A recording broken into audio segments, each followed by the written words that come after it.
जब धर्म पर जुल्म का साया था,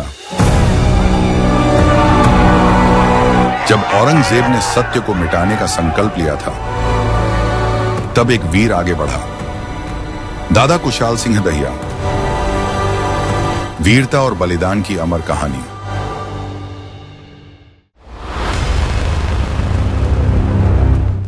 नमस्कार। आज हम इतिहास के पन्नों से एक ऐसी कहानी पर बात करने वाले हैं जो असाधारण बलिदान, अटूट आस्था और अद्भुत चतुराई की मिसाल है। ये कहानी है 17वीं शताब्दी के भारत की, जहां एक व्यक्ति ने धर्म और सम्मान की रक्षा के लिए एक अविश्वसनीय कदम उठाया। बिल्कुल। हमारी ये जो चर्चा है ये आधारित है the sacred head, Kushal Singh sacrifice नाम के दस्तावेज के कुछ अंशों पर। अच्छा। और कहानी की जड़ें जुड़ी हैं सिखों के 9वें गुरु तेग बहादुर जी की शहादत से।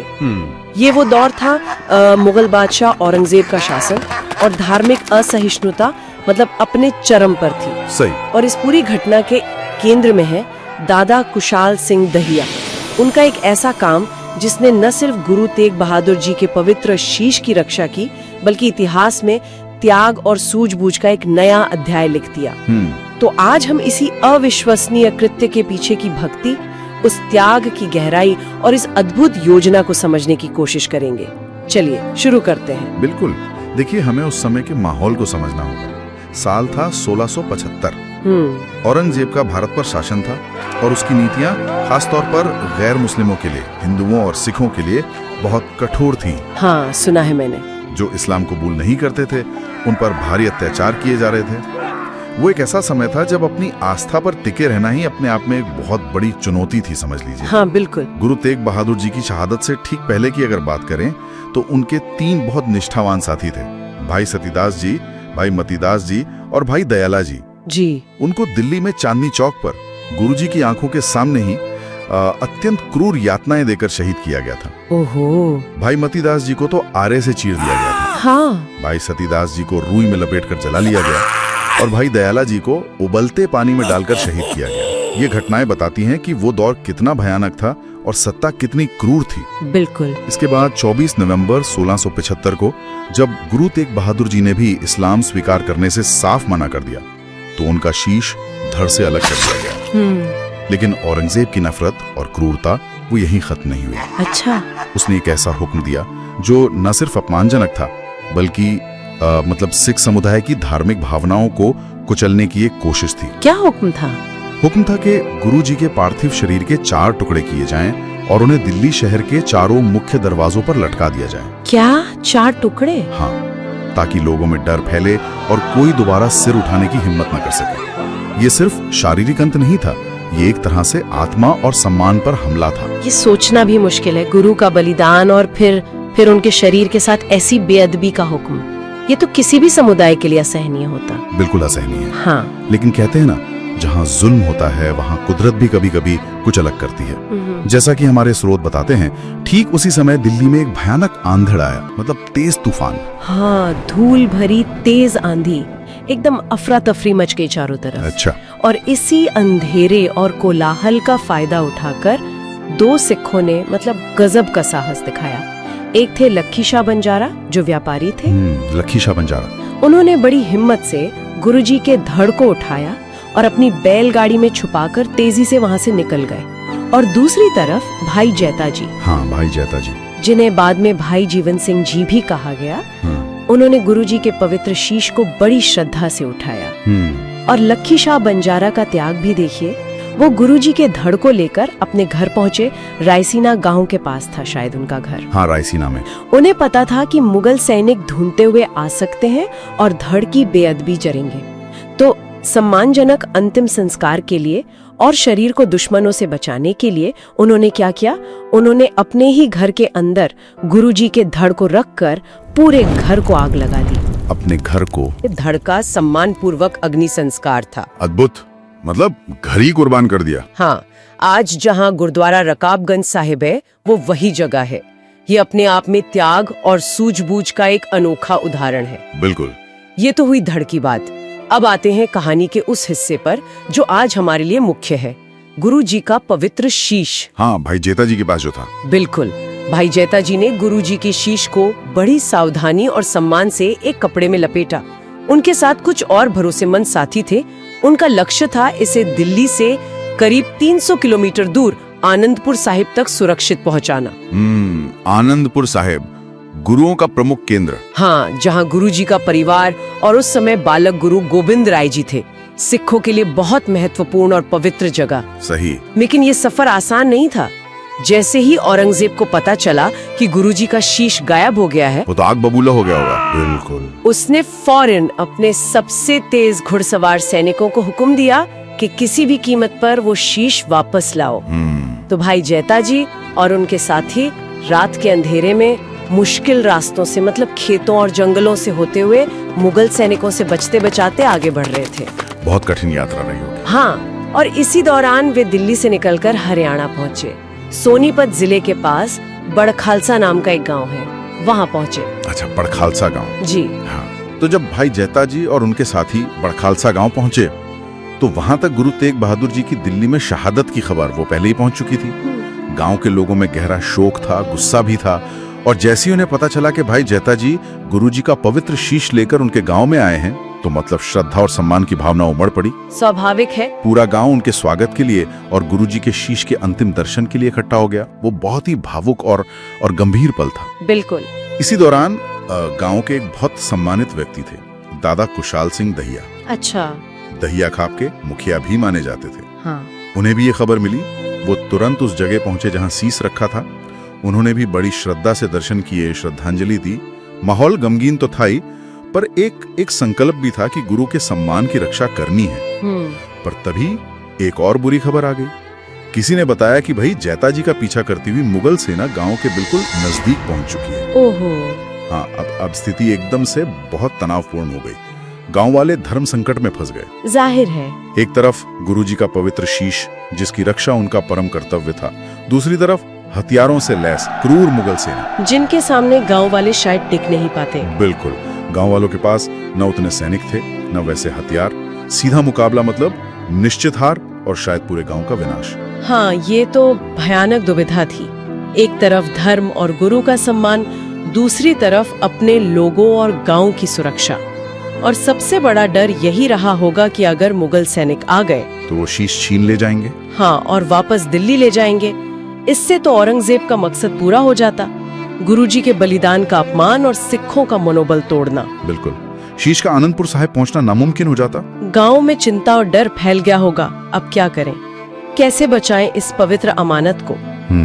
तो इसी गंभीर और मतलब निराशाजनक सी लगने वाली स्थिति में गांव के प्रमुख लोग और भाई जैता जी के साथी एक जगह इकट्ठा हुए। सब इसी सोच में डूबे थे कि अब क्या रास्ता है, कोई हल नजर नहीं आ रहा था। सही। तभी जैसा कि स्रोत बताते हैं, दादा कुशाल सिंह दहिया वो आगे आए और उन्होंने जो प्रस्ताव रखा उसे सुनकर वहाँ मौजूद सब लोग मतलब सन्न रह गए। शायद कुछ गुस्से में भी आ गए होंगे। क्या प्रस्ताव था? भाई, पहुँचाने का एक ही रास्ता है। हमें गुरुजी का शीश, मतलब वैसा दिखने वाला शीश, मुगल सैनिकों को देना होगा। क्या मतलब गुरुजी का शीश सौंप दे?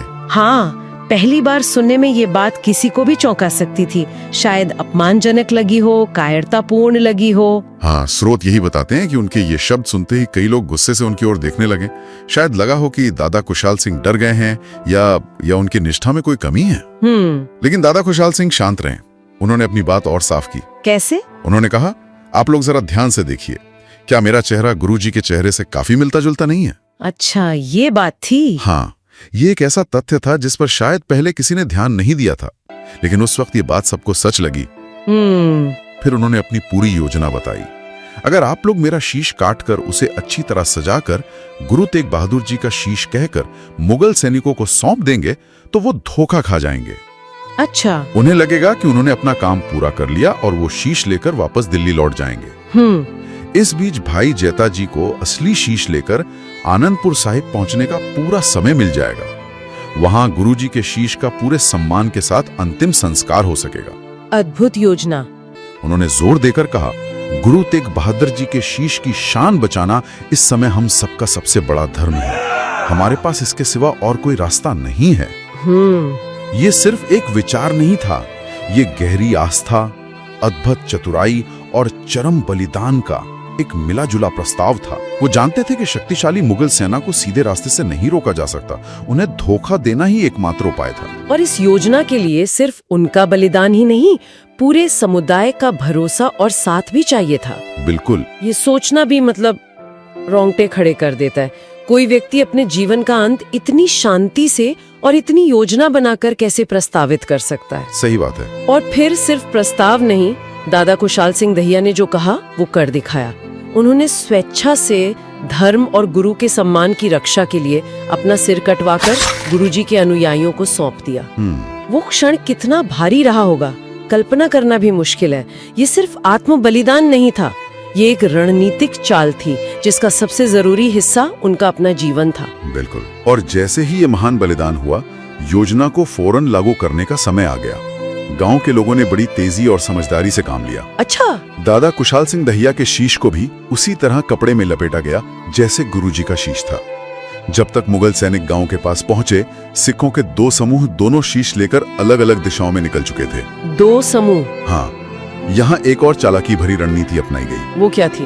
भाई जेता जी, जिनके पास गुरु तेग बहादुर जी का असली और सबसे पवित्र शीश था, वे अपने साथियों के साथ तेजी से मुख्य रास्ते से हटकर गुप्त रास्तों से आनंदपुर साहिब की ओर बढ़ गए। उन्हें हर हाल में पकड़ से दूर रहना था। सही।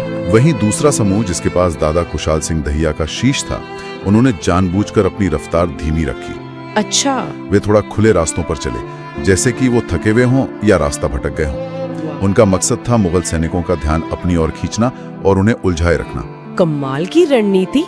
और ये काम कर गई पूरी तरह। मुगल सैनिकों की नजर उस धीमे चल रहे समूह पर पड़ी। उन्हें लगा यही वो लोग हैं जो गुरु का शीश लेकर भाग रहे हैं। हाँ। उन्होंने आसानी से उन्हें पकड़ लिया और उनसे वो शीश छीन लिया। सैनिकों ने शीश को देखा। चेहरा गुरु तेग बहादुर जी से मिलता जुलता था, जैसा कुशाल सिंह ने कहा था। उन्हें कोई शक नहीं हुआ। उन्हें लगा कि उनका मिशन पूरा हो गया है। मतलब मुगल सैनिक पूरी तरह धोखे में आ गए। वे दादा कुशाल सिंह दहिया के शीश को ही गुरु तेग बहादुर जी का असली शीश समझकर संतुष्ट हो गए और विजय के उसमें उल्लास में वापस दिल्ली लौट गए। औरंगजेब को खबर देने की शीश बरामद हो गया है।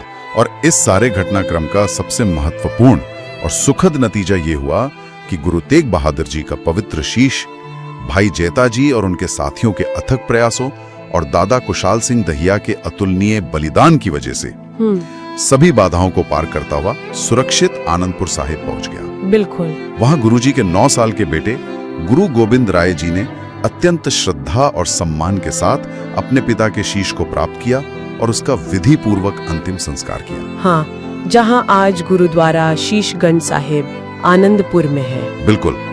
दादा कुशाल सिंह दहिया का बलिदान व्यर्थ नहीं गया, उनका मिशन कामयाब हुआ। सही। तो ये पूरी कहानी हमें दादा कुशाल सिंह दहिया के चरित्र के कई पहलू दिखाती है। उनमें असाधारण बुद्धिमत्ता थी, जिसने उन्हें इतनी मुश्किल स्थिति में इतनी सटीक योजना बनाने की क्षमता दी। हाँ, वो चतुराई तो कमाल की थी। उनमें बलिदान की सर्वोच्च भावना थी, अपने धर्म और गुरु के प्रति अटूट प्रेम और निष्ठा थी।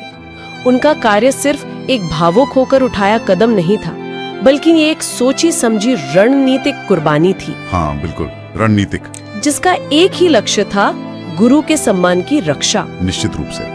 और इतिहास में ऐसे बलिदान बहुत कम देखने को मिलते हैं और हमें बहुत कुछ सिखाते हैं। ये घटना दिखाती है कि कैसे लोग और समुदायों के लिए उनके धार्मिक प्रतीक और गुरुओं का सम्मान उनके अपने जीवन से भी कहीं ज्यादा महत्वपूर्ण हो सकता है। और ये सिर्फ बलिदान की कहानी नहीं है, ये संकट के समय जब सारे नियम, सारी नैतिकता दांव पर लगी हो, तब एक तरह से रणनीतिक धोखे को, मतलब स्ट्रेटेजिक डिसेप्शन को, एक नैतिक हथियार के रूप में इस्तेमाल करने की भी एक दुर्लभ मिसाल है। हाँ, ये एक अलग पहलू है। यहाँ बड़े उद्देश्य के लिए स्थापित मान्यताओं को चुनौती दी गई। सही। ये कहानी राज्य के अपमान और धार्मिक पहचान को कुचलने की कोशिश के खिलाफ एक प्रतिरोध का भी प्रतीक है। ये दिखाती है कि बहुत मुश्किल हालात में भी चतुराई, साहस और सबकी एकता के बल पर कैसे जीत हासिल की जा सकती है। हाँ, मुगल साम्राज्य जैसी ताकत को इस तरह धोखा देना, ये वाकई कुशाल सिंह की योजना और गांव वालों के सहयोग की अद्भुत सफलता थी। बिल्कुल।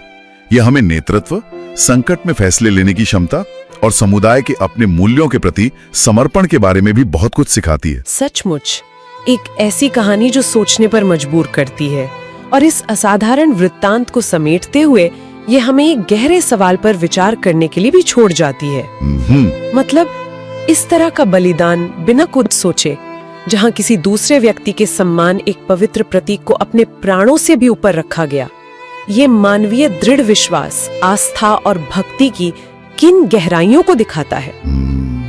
गहरा सवाल है। और शायद इससे भी ज्यादा महत्वपूर्ण सवाल ये है कि समुदाय ऐसे असाधारण, लगभग अकल्पनीय कामों को और उनके पीछे के व्यक्तियों को कैसे याद रखते हैं, कैसे उनकी स्मृतियां पीढ़ी दर पीढ़ी प्रेरणा का स्रोत बनती हैं। हाँ, याद रखना और प्रेरणा लेना बहुत जरूरी है। इस पर जरूर विचार कीजिएगा।